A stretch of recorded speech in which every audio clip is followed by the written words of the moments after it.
চেষ্টা করব যে যে আমাদের এই বিপ্লবী আমাদের যে সহযোদ্ধারা আছে বা আমাদের যেসব বোনেরা এইসব আন্দোলনে আমাদেরকে সাহায্য করেছিল তাদেরকে সর্বপ্রথম বিভিন্ন বিষয়ে আমরা উৎসাহিত করব। আসলে আমাদের মেইন মোটিভটা কি এই বৈষম্য বিরোধী ছাত্র আন্দোলনের বা নারীদের ভূমিকায় আমরা কতদূর পর্যন্ত তাদেরকে নিয়ে এগিয়ে যেতে পারবো বা আমরা তাদেরকে নিয়ে কী কী করতে পারবো, এই জিনিসগুলো আমরা তাদের মধ্যে মানে এগুলো নিয়ে উৎসাহিত করব এবং একসাথে কিভাবে কাজ করা যায় এবং বৈষম্য ছাড়া বিভিন্ন নারীদের বিভিন্ন অধিকার কিংবা মেয়েদের বিভিন্ন কর্মকাণ্ড, যেমন আমরা দেখতে পাচ্ছি যে বর্তমানে হচ্ছে বিভিন্ন জায়গায় বলতে গেলে আমাদের মেয়েদের একটা ইনসিকিউরিটির ব্যাপার চলে আসে যে আমরা হচ্ছে বিকালের পরে হচ্ছে মেয়েদের কোনো আসলে সিকিউরিটি থাকে না একটা।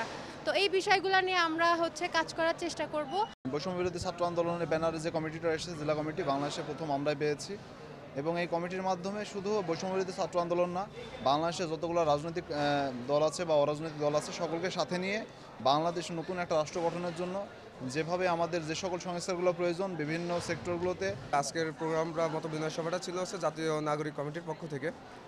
মূলত আমরা 5 তারিখের পরে আমাদের কমিটি আসার আগে পর্যন্ত আমরা বিভিন্ন সংগঠনের যে বাংলাদেশে যে রাজনৈতিক সংগঠনগুলো আছে, জামাত ইসলামী, বিএনপির, তাদের মত বিনিময় সভা বা যে প্রোগ্রামগুলো হয়েছে তারা সেখানেও আমাদেরকে ইনভাইট করা হয়েছিল, আমরা সেখানে গেছি।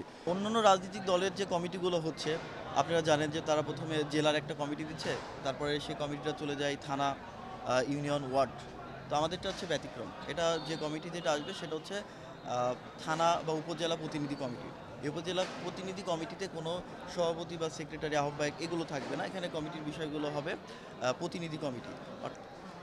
আপনারা হয়তো জানেন যে আসলে এখন খুব কাজের টাইম, যেরকম ধান কাটা কৃষকের, আপনার তামাক লাগানো। তারপরেও জনগণের ভিতরে এই জাতীয় নাগরিক কমিটি নিয়ে যখন আমরা যাচ্ছি প্রচুর সাড়া পাচ্ছি। জনগণ একটা পরিবর্তন চাই, আর সেই পরিবর্তনটাই হচ্ছে জাতীয় নাগরিক কমিটির প্রতি আস্থা। বাংলাদেশের যে রাজনৈতিক পরিস্থিতি, সেখানে ফ্যাসিবাদী ব্যবস্থার বিলোপ এবং নতুন রাজনৈতিক বন্দোবস্ত করার উদ্দেশ্যে জাতীয় নাগরিক কমিটি প্রতিষ্ঠা করা হয়। এখানে আমরা চেয়েছি দেশের সর্বস্তরের মানুষ যেন একটা প্ল্যাটফর্মে এসে নতুন ধারার যে বাংলাদেশ, সেই বাংলাদেশ যেন বিনির্মাণের লক্ষ্যে যেন একসাথে কাজ করতে পারে, সেজন্য জাতীয় নাগরিক কমিটি তার কার্যক্রম শুরু করেছে। আর জাতীয় নাগরিক কমিটির কার্যক্রমের অংশ হিসেবে বিগত 3 মাস ধরেই আমরা আসলে পুরো বাংলাদেশেই আমাদের সাংগঠনিক কার্যক্রম বৃদ্ধি করছি। তার অংশ হিসাবে আজকে আমরা কুষ্টিয়ার ভেড়ামারাতে কুষ্টিয়া রাইজিং প্রোগ্রামটা করতে এসেছি, যেখানে মূলত আমরা আমাদের কুষ্টিয়ায় জাতীয় নাগরিক কমিটি বিষয়ে যারা আগ্রহী আছেন এবং স্থানীয় যারা সংগঠক আমাদের সাথে কাজ করছেন বিগত কয়েক মাস ধরে, তাদের সাথে মত বিনিময় সভা করেছি। এখানে স্থানীয় মানুষজনদের কথা শুনেছি, তাদের কি দাবি আছে, তাদের কি সমস্যা আছে, সেগুলো আমরা শুনেছি। এবং এখানে আমরা নাগরিক কমিটির পক্ষ থেকে কী ধরনের কার্যক্রম পরিচালনা করতে পারি এবং কিভাবে তাদের সমস্যার সমাধান করতে পারি, সে বিষয়ে আমরা আলোচনা করেছি। গত 5 আগস্ট এই দেশের মানুষ যে গণঅভ্যুত্থান সংগঠন করেছেন, তারা কিন্তু একটা রায় দিয়ে দিয়েছেন যে আসলে তারা কী চান। এটা স্পষ্ট যে তারা আগের যত আপনার ব্যবস্থা ছিল, যত রাজনৈতিক দল ছিল, তাদের প্রতি তারা অনাস্থা জানিয়েছে। এটা গত 5 আগস্টের যে বিপ্লব ছিল, সেই বিপ্লবের ফলাফল।